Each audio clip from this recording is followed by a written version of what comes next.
আসসালামু আলাইকুম বন্ধুরা, সবাই কেমন আছো? আলহামদুলিল্লাহ, আমিও ভালো আছি। আর আজকে চলে এসেছি মার্কেটে কিছু কেনাকাটা করার জন্য।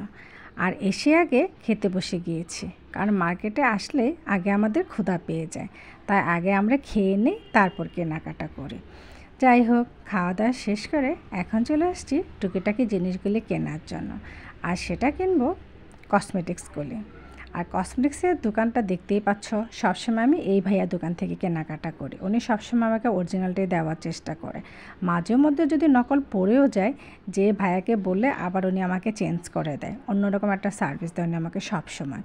আর আমি টুকিটাকি যেগুলো ছিল, তেল ক্রিম যা যা নেওয়া দরকার ছিল তা আমি এখান থেকে নিয়ে নিচ্ছি।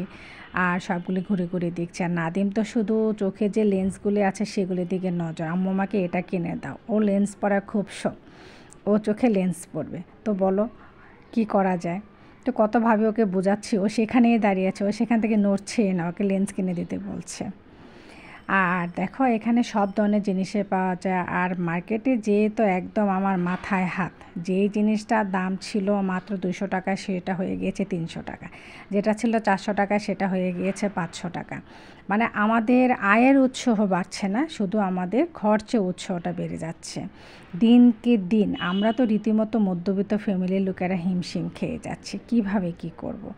আর এই যে দেখো, এই কর্নারের দোকানটা, এখানে আর্টিফিশিয়ালের যা যাবতীয় আছে সব কিছু পাওয়া যায়।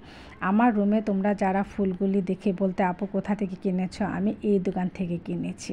আর আমি সব সময় এই দোকান থেকে আর্টিফিশিয়ালের জিনিসগুলি কিনে থাকি।